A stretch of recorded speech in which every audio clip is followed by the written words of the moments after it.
I-discuss natin yung violation, isa-isang violation ng Showtime para malaman nyo. Sabihin nyo sa akin kung sobra na ba at talaga nga namang deserve na nilang masuspende o baka naman sobra yung pagsuspende. Okay? So, unahin natin, di ba? Yung viewers tungkol dun sa Isip Bata, okay, ni-report yan July 25. Okay, at yan ho ay pinagbasihan in accordance with Presidential Decree PD number 1986 and implementing rules and regulation. The respondent may file one motion. So binigyan sila ng one motion for 15 days. Okay? Ito yung prior warning sa kanila. Ito iisa-isay natin yung mga warning sa kanila. MTRCB case number 2023-0606-CL121. Facts. Inappropriate utterance of the word G-spot by host Jong Hilario and Vice Ganda during January 24, 2023 episode of its Showtime. In violation of Section 2B, Chapter 4 of Implementing Rules and Regulation of Presidential Decree 1986 decision, the board found the respondent, ABS-CBN Corporation, Zoe Broadcasting Network, and TV5 remiss in the performance of their respective function and duties required under the Implementing Rules RRR of PD 1986. Sa madaling salita, una, ginamit nila ang salitang G-spot.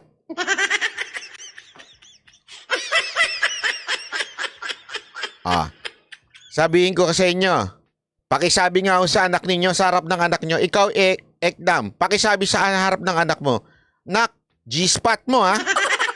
Tignan mo, protektahan mo yan G-spot mo. O baka hindi mo alam ibig sabihin ng G-spot. Ha? Hindi, kaya nga, ikaw na. Ekdam, medyo tagapagtanggol ka naman ng Showtime eh. Sa apo mo o kaya sa anak mo sabihin mo, oy, yung G-spot mo ha. Na-warningan sila dito. Hindi sila sinuspinde. Pangalawa, MTRCB case number 2023-0606-CL106. Okay? Facts. Inappropriate utterance of the word tinggil by host Bong Navarro. Ikaw, Bong Navarro, na ano ka nang hindi guilty, tapos ganyan ka pa. June 3, 2023. Ano sabi dito? Anong kanilang warning lang din? Winarningan ng board. Tinggil. Sige nga ho.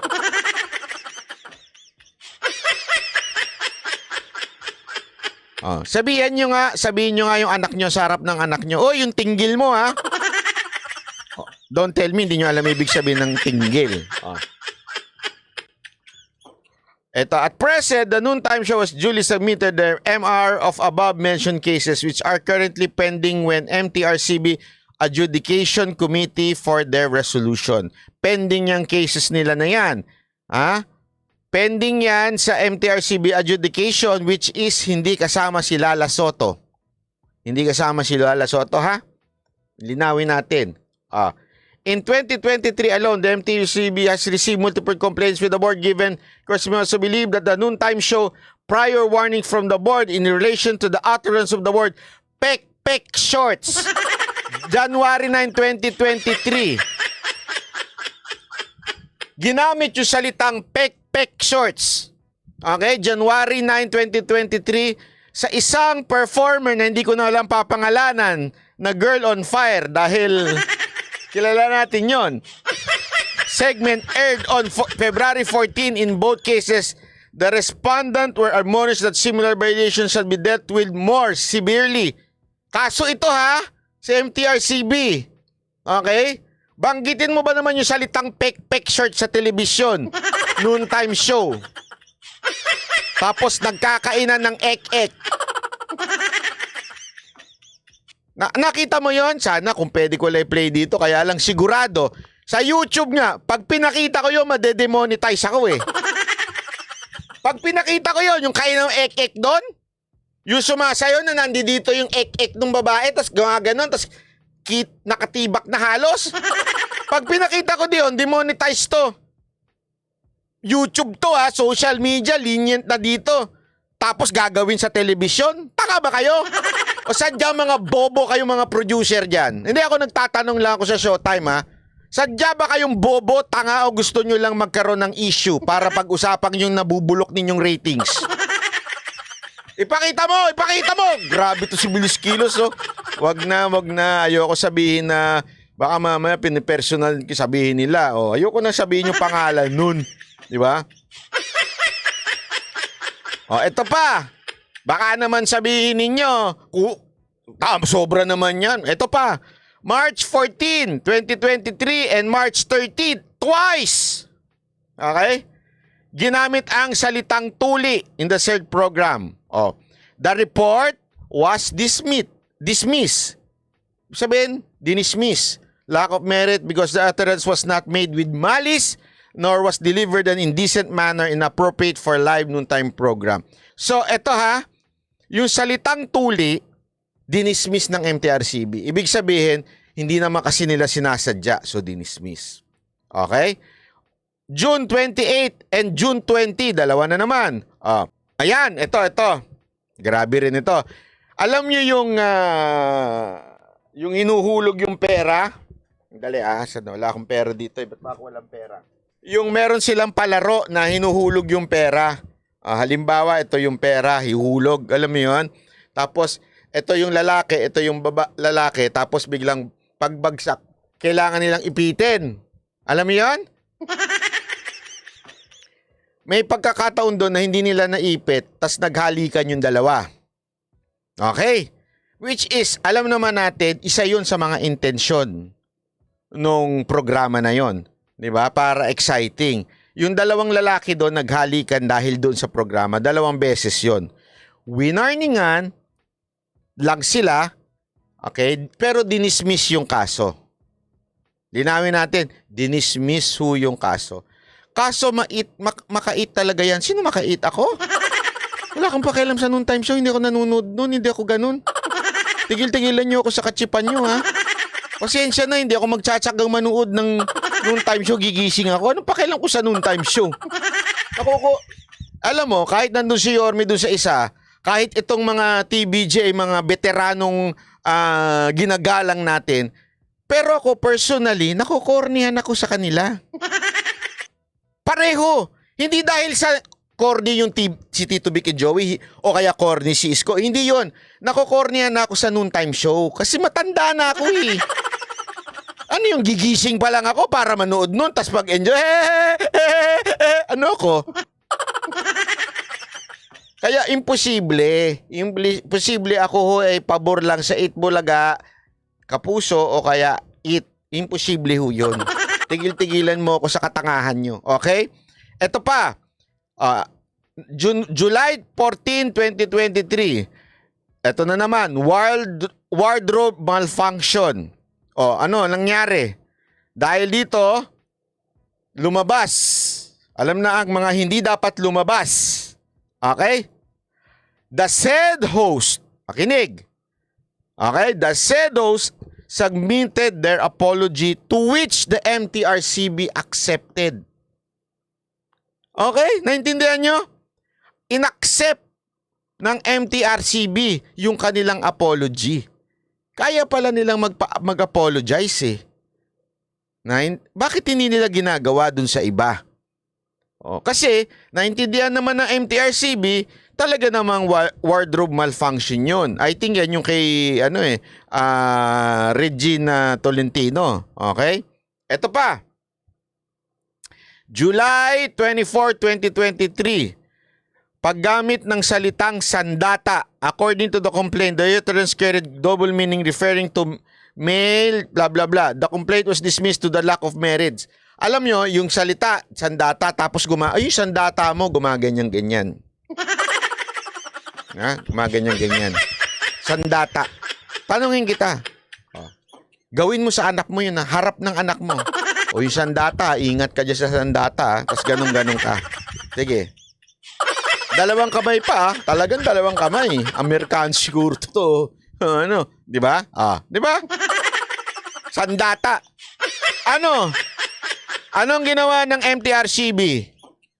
Pinatawad uli. Winarningan na lang. Di ba? Winarningan na lang. Na-deliver this and Ibig sabihin kasi, tandaan ninyo, hindi kasi yon appropriate for PG. Okay? Sabi nga dito, the complaint was dismissed due to lack of merit because the utterance was not laced with malice nor delivered indecently inappropriate for PG-rated live noontime show. So, pinabayaan na naman. August 2, 2023. Salitang vibrator. Yung isa sa mga host nagsalita ng vibrator. Anak! Yung anak nyo, ha? Anak! Mamaya ka na mag-iPad. Para naman masyado ka na nasa computer. Maglaro ka na lang ng vibrator.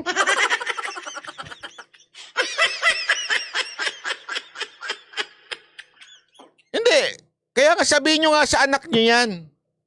Baka nga ngayon ma-demonetize ako sa mga salitang ginagamit ko eh. YouTube pa lang yan, ha? Kasi merong hangganan ng kabastusan. Yun ang sinasabi natin dito eh. May hangganan ng kabastusan. Kung sa bar yan, resto bar, abay magsalta kayo ng titi, pek-pek, walang problema. Nasa bar kayo eh. Tama, mali. Sige nga ho, tanungin ko kayo. Magsalita ako dito ng TTP, pek-pek, o ano puke. Sige, eto tayo na lang. Di ba na ano kayo, na i-skandalo kayo? Tama, mali. Hindi, seryoso to. Di ba na iskandalo kayo? Kasi hindi appropriate. Hindi nyo pa rin magets. Hindi kasi appropriate na ginagamit sa social media yon. Mas lalo na yung vibrator sa telebisyon. Sinong tanga? Ang sasabihin, okay lang yon? Okay lang ang tinggel? Okay lang ang G-spot at vibrator? Dito nga na, iskandalo na kayo eh. Doon pa kaya sa telebisyon gamitin? Bobo talaga kayo eh. Mga panatiko kasi kayo eh. Yan ang problema sa inyo eh. Dito naman, tandaan nyo ha, eto mga sinasabi ko dito, warning lang. Lahat ito pinagbigyan ng MTRCB. Tapos sasabihin nyo, sobra naman ng MTRCB. Lahat yan pinagbigyan ha. Salitang bulaklak. Pinagbigyan din. Yung merong macho dancer na sumasayaw. Pinagbigyan din. Di ba? Ayan yung mga complaint. Winarningan na, paulit-ulit, talagang gagawin pa din. Yan ang problema kasi sa inyo. Ang problema kasi sa inyo, pag panatiko talaga kayo, wala na kayong makikitang mali sa sinasamba ninyong si Vice Ganda. Diba? Yan ang totoo eh. Kasi meron kayong sinasamba, meron kayong pinaniniwalaan, kaya tuloy hindi nyo na to kahit kailan titingnan ng mali. Diba? Kasi nga ho, wala eh. Kaya nga check your heart. Dahil sumasamba na kayo dyan sa tao na yan. Kasi, eto lang kasimple If you're telling me it's okay, di okay di si Pura. Naintindihan nyo? Bakit? Kanyo? May sumasamba din doon kay Pura eh. Para sa kanila, okay lang din yung ginawa ni Pura sa kanila eh. Tapos magagalit kayo. Bakit? Na-offend kayo eh. Kasi offending sa religious belief niyo yun. Paano ito? Offending ito sa belief ng mga bata na pinoprotektahan ng MTRCB. Dahil yan ay PG lang. Hindi pwedeng SPG dyan. Nagigets nyo? Kasi minsan, yung ating pananaw, okay? Yung ating pananaw ng ating judgment sa mga bagay-bagay, depende yan kung kanino tayo humahanga. hangang-hanga kayo dyan. Ewan ko ba kung hangang-hanga kayo o naiinggit lang kayo dahil may iyon siya. Ayon ba yung pangalan, no? Di ba? Iyon totoo. Ngayon, sumagot kayo sa akin. Ay, ang mga warning na yan. Ilang warning na yan, ha? Ilan na yan? Tapos ginawa pa rin nila yung huli. Sa tingin nyo, sobra ang MTRCB sa ginagawa nila? Hindi ho ba medyo sapat na sila ay finally bigyan ng karampatang parusa? Di ba ho? Isipin nyo na mabuti yun, ha? Sapat na po. This is more than enough. Ang problema sa atin, sa bagay ha, kaya naintindihan ko merong diyang iba, ilang beses nang ninoloko ng jowa, nagiging martir pa. Okay na yan. Iba dyan, mga asawa, niloloko na nga kayo, okay lang. Bakit? Hindi, basta mag-uwi siya ng swerdo niya sa akin.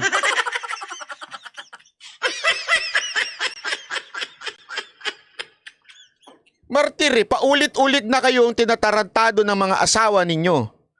Paulit-ulit na kayong nahuhuli niyo yung asawa ninyong nakapatong. Pero kayo dahil takot o di kaya sinasamba niyo yung puwit ng asawa niyo, wala pa ring mali sa inyo. Lahat na ng tao nakapaligid sa inyo sinasabing mali na. Pati nga magulang niyo sinasabi, bakit ka naman nagpapapi dyan sa asawa mo? Niloloko ka na ng asawa mo. Ikaw pa rin, dilapwit ka pa rin sa asawa mo.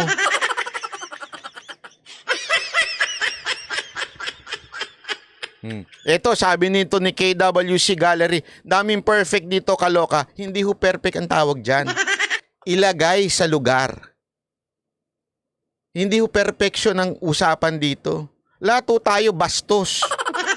Wala ho siguro sa atin dito ang hindi bastos. Pero kung sa harap ng mga bata at pangbata yung show, wag mo natin gamitin yung vibrator, tinggil, G-spot, sandata, kaimpepe, pek-pek shorts. Kasi nga pambata eh. Tama, mali. Sige nga, gawin mo nga sa harapan ng anak mo yan. O ng apo mo, paulit-ulit ha. Kung ikaw nga, sinisita mo nga yung mga nakapaligid sa anak mo pag nagmumura eh. OA ka naman. OA ka rin. Huwag mo sisitain yung mga nagmumura sa harapan ng anak mo ha. Pabayaan mo ha. Pabayaan mo. Tapos sabihin mo sa akin, okay lang yan. Okay lang. Okay lang yun. Hindi ito usapan ng ang usapan dito, ilagay naman sa tama. Hindi ko tayo galit sa Showtime. Wala akong pakialam sa inyo, hindi ko kayo pinanonood, hindi ko pinapanood ang EAT, hindi ko rin pinapanood ang Itbulaga ng Kapuso, hindi ko pinapanood yung mga yan. Tulog ako, paulit-ulit, wag nang paulit-ulit. Hindi ako mahilig sa noontime show, nakokornihan ako. Honestly, I don't like the jokes. It doesn't mean na I don't like the people there. Kasi kung si, pangalan nito, si Jose Enwali, makita ko sa Zirko, sa Clowns, matutuwa ako. Pero iba kasi yung joke sa TV. Nakokornihan ako, hindi ako naaaliw. Ganon din, kahit, lalo na kila Buboy, mas nakokornihan ako dun. At saka yung mga ibang host na ewan ko kung saan kinuha. Nanggigets nyo? Pero si Vice Ganda, papanoorin ko siya ng comedy bar. Bakit? Nakakatawa yung joke niya sa comedy bar eh. Pero ayoko mapanood yun sa telebisyon na mapapanood ng bata. Ilagay natin sa tamang lugar. Gets nyo? Vice Ganda is one of the, masasabi ko, isa sa mga matatalas ang isip, isa sa pinaka magaling na stand-up comedian ng Pilipinas, mabilis mag-isip, magaling magdala ng tao sa comedy bar. Huwag niyang dalhin sa noontime show. Ilagay niya sa lugar. Real talk lang, huwag tanga. Diba? Wag kong tanga, real talk lang tayo. Wag ko tayong panatiko. Ha? Kasi yung problema sa atin, yan ang hilig natin. Panatiko na nga tayo sa mga politiko. Natanso na nga kayo. Tapos pati ba naman sa artista, panatiko pa rin kayo? Diba? Alam nyo, etong bayan na to kaya hindi umaasenso? Dahil sa mga panatikong tulad nyo. Walang biro. Kasama ka na doon. Kayong hindi nakakakita ng katotohanan dyan. Kayong mga panatiko na umiidolo sa mga artista kahit mali na, yan ang dahilan kung bakit di umaasenso ang Pilipinas. Bakit? Nadadala nyo yan sa politiko eh.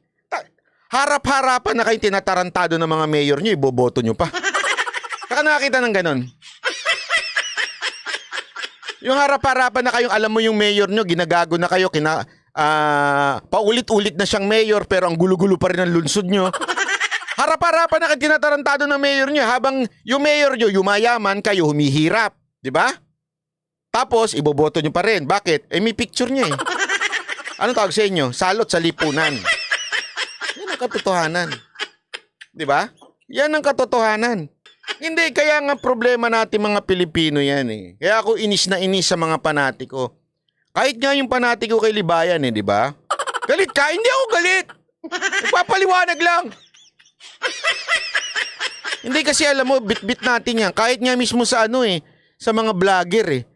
Ay, ang hilig natin umidolo ng vlogger eh. Huwag tayo iidolo ng vlogger. Ano ba kayo? Marami dyan sa mga vlogger na yan. Pineperahan lang kayo. Kaya nga tingnan nyo yung, pansinin nyo yung vlog. Oh. Lalo na ito isang pretending na abogado pero utak grade 1. Ito to, di ba? Oh. Itong abogadong utak grade 1. Dahil nga may views siya, kakatira kay Tulfo, lahat na lang ng gawin ni Tulfo, mali na. Lahat ng gawin ni Robin, mali na. Nakita ko kayo na pinuri niya na kahit papaano may tama itong si Robin Padilla tsaka may tama ito si Tulfo. Wala, di ba? Tayo hindi eh. Tayo, may nakikita tayong mali kay Rapi Tulfo. Binabanatan natin. Pag may tama, pinupuri natin. Dapat ganun. Hindi yung para tayong, ano ba? Tulfonatics ka ba o libagan ka ba? Ano ka ba? Ha? Kabobo ka o Tulfonatics? Sino dito ang Tulfonatics at saka kabobo? Diba? Kaya nga kahit talunan na sinasabi nyo, panalo pa rin eh. Saka nakakita ng ganung ugali, di ba? Talunan na, 3-0 sa debate. Sasabihin pa nila, hindi yan ang purpose ng aking pagsali. Alam mo, dinaig nyo pa yung Socorro. Mamaya, pag-usapan natin yung Socorro na yan, ha? Dinaig nyo pa yung ganun eh. Kultong-kulto.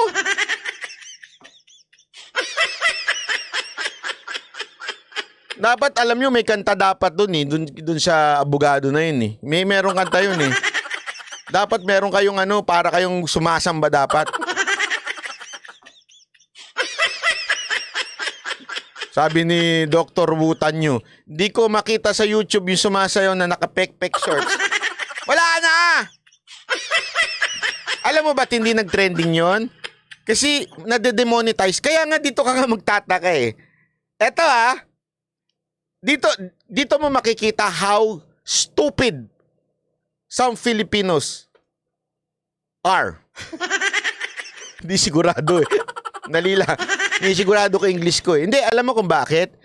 Pag sila nasisita ng YouTube o kaya Facebook, naintindihan nila. O nga naman kasi nilagay ko. Kung ang Facebook nga at YouTube merong community guidelines. Na ingat tayo, baka madali tayo, bakit madedemonetize tayo. Di ba maraming ganun eh. Ingat na ingat sa Facebook Reel na hindi, kailangan sumunod ka sa panuntunan nila. Pero magagalit tayo kung ayaw nating sumunod sa panuntunan ng MTRCB. Tama, mali? How hypocrite are you? Diba? Saludo tayo sa Facebook at saka sa Google. Pagka sila nagbigay ng community guidelines, susundin ko ang community guidelines or else mandi-demonetize ako. Pero ayaw natin sumunod sa MTRCB. Ang gago nyo rin, ano? Sarili nating gobyerno, ayaw natin sundin. Gobyerno ng Facebook at saka gobyerno ng YouTube, sunod na sunod. Ayoko ma-demonetize. Ayoko. Pinaghirapan ko ito eh. Oh. Ha, TikTok nga eh, ganun din eh. Careful tayo eh. Oh. Isipin nyo, kaya nga hindi nag-trending yung pek-pek na. Kasi pag ipinost mo yon, sigurado limited ang ads nun. Sigurado demonetize yung video na yon. Doon na nga lang, YouTube na yan ha. Yan o ay very very lenient. Pagdating mo sa ganyan, madedemonetize pa. Sa telebisyon pa kaya? Anong tanga yun? Anong katangahan yun? Diba? Anong kaanuhan yun? Kabubuhan yun?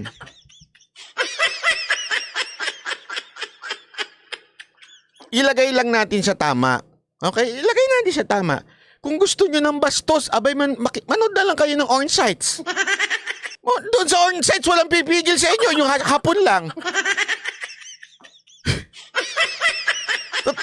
Alam mo yun, kaya nga ilagay lang natin sa tama. O mag-Bimba Max ka dyan, 24 oras. Di ba? Bitin-bitinin ka dyan. Walang pipigil sa'yo. Ilagay mo lang sa tama. Wag mo. Sige nga, sabihin ko nga sa inyo, ilagay nyo nga yung ganon sa telebisyon. Sasabihin nyo, tama pa rin yung Viva Max. Sinasamba ko si... Huwag naman kasi tayong tatanga-tanga.